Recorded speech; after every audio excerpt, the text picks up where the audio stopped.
Makna tersembunyi Alkitab menggali mutiara-mutiara kehidupan yang tersembunyi dan terpendam dalam kitab suci. Fondasi iman yang tak tergoyahkan.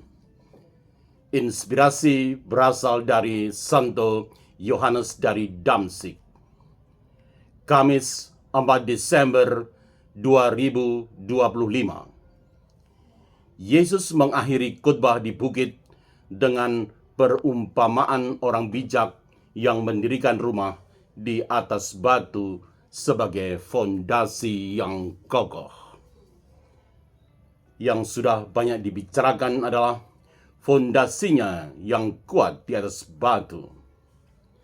Sementara itu, yang belum banyak dibicarakan adalah konsep mengenai proses membangun konstruksi rumah itu sendiri. Apa hakikatnya, makna sebenarnya mendirikan rumah dalam konteks ini?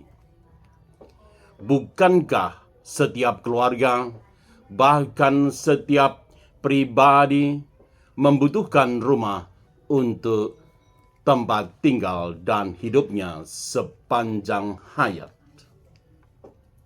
Selamat datang di channel Makna Tersembunyi Alkitab. Video ini terdiri atas 5 bagian, yakni 1. Mendirikan rumah sebagai kata-kata yang menyentuh dari bacaan hari ini. 2. Hubungan dengan tradisi dan Santo Yohanes dari Damsyik. 3. Aplikasi praktis. 4. Kesaksian sebagai sharing pengalaman iman pribadi. 5. Refleksi. Baiklah, saya kupas satu demi satu. Pertama, kata-kata yang menyentuh dari bacaan hari ini, yaitu mendirikan rumah. Dalam Yesaya bab 26 ayat 4 ditemukan kata batah yang artinya percaya, aman, bersandar sepenuhnya. Ini seperti layaknya seorang bayi yang bersandar penuh pada pelukan ibunya. Sementara itu, dalam Matius bab 7 ayat 24 digunakan kata Yunani oikodomeo yang berarti membangun, mendirikan, menyusun. Ini bukan sekedar membuat rumah, tetapi proses konstruksi yang teliti dan berkelanjutan. Kata berkelanjutan sangat populer di zaman sekarang dengan kata Inggris sustainable. Misalnya dalam konsep Sustainable Development Goals atau SDGs yang akhir-akhir ini banyak dibicarakan di dalam masyarakat.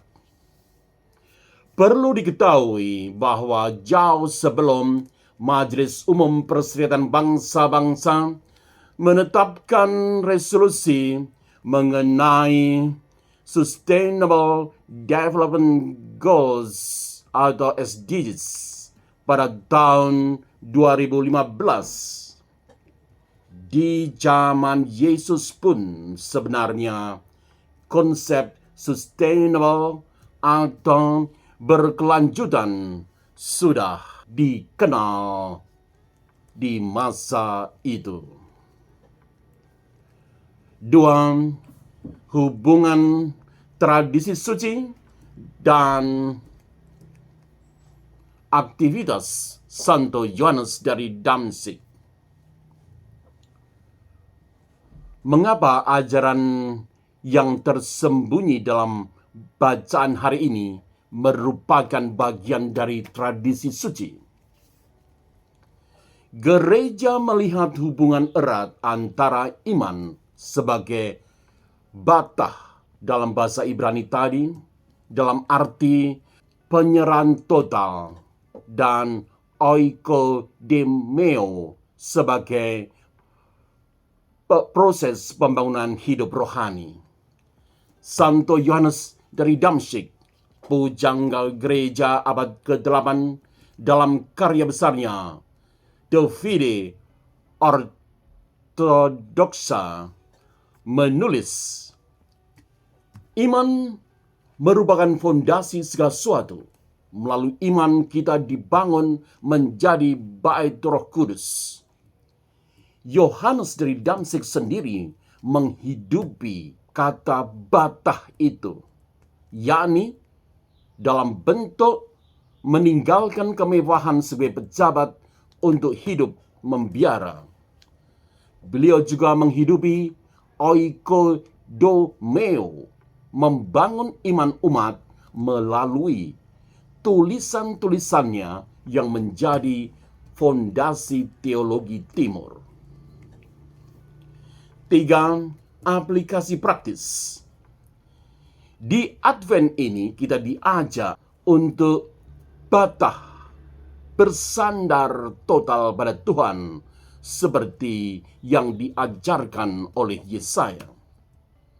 2. Menyangkut oikodomeo. Kita diajak untuk membangun hidup doa dan kasih secara konsisten dan berkelanjutan. Seperti Santo Yohanes dari Damsyik yang mengatakan, iman yang diserahkan total menjadi fondasi karya yang berdampak abadi. 4. Kesaksian sebagai sharing pengalaman pribadi. Seperti yang dikatakan tadi bahwa Santo Yohanes dari Damsyik membangun iman umat melalui tulisan-tulisannya yang menjadi fondasi teologi timur. Jangankan membangun iman yang memerlukan fondasi yang kokoh, hal berikut ini juga memerlukan fondasi, seperti membangun prestasi, membangun karir, dan membangun keilmuan yang kokoh membutuhkan fondasi yang kuat. Sebagian proses membangun fondasi-fondasi tersebut sudah sungguh-sungguh saya alami sebelum dan juga selama era digital ini. Maka buku-buku dalam bentuk cetak yang saya punya pun banyak sekali, seperti yang terlihat di ruang saya ini. Bahkan ketika saya membuat renungan ini pun bisa dilihat. Ini ruang kerja saya, ini ruang belajar saya di rumah. Santo Yohanes dari Damsyik yang banyak menulis sangat menginspirasi saya. Masih menyangkut Santo Yohanes dari Damsyik yang membangun iman umat melalui tulisan-tulisannya yang menjadi fondasi teologi timur. Bagaimana di zaman sekarang? Di zaman sekarang untuk membangun iman umat tentu saja bisa meniru persis atau apa adanya seperti Santo Yohanes dari Damsyik tersebut dengan menyusun tulisan-tulisan. Tetapi bisa juga dilakukan melalui platform digital seperti ini misalnya melalui video. Saya juga memiliki 2 channel lain, Inspirasi Paus Leo 1-14 dan Living Hope with Gooseberry. Link kedua channel ini terdapat di deskripsi. Mengikuti perkembangan zaman era digital sekarang, menyusun tulisan-tulisan pun saya tuangkan dalam bentuk e-book dan artikel di jurnal nasional maupun internasional yang sebagian besar lebih berkaitan di bidang saya berkarya dan melayani publik. Namun, dalam level tertentu bisa juga digunakan untuk pelayanan membangun fondasi iman yang kokoh. Untuk video dan e-book di era digital ini disebut sebagai produk-produk digital. Berikut ini beberapa contoh karya-karya saya dalam bentuk digital. Pertama, jurnal internasional. Bisa dilihat.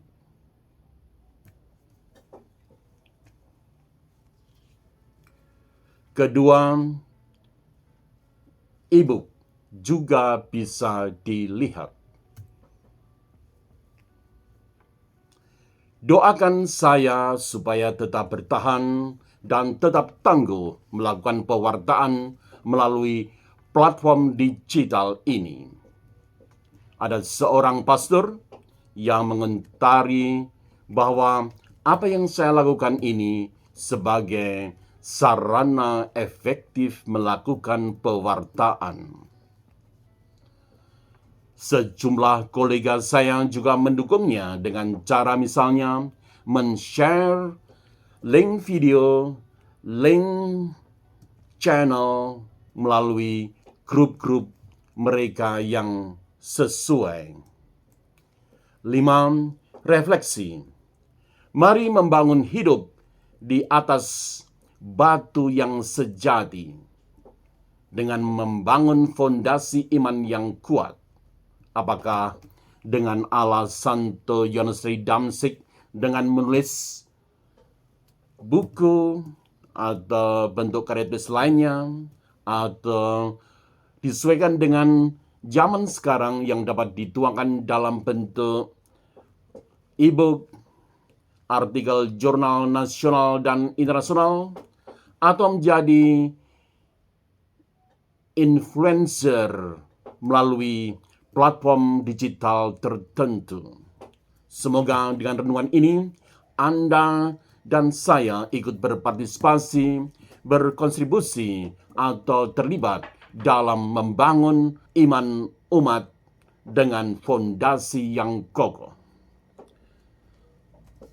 Subscribe channel ini, like, dan share untuk memperoleh makna-fakna fondasi lainnya.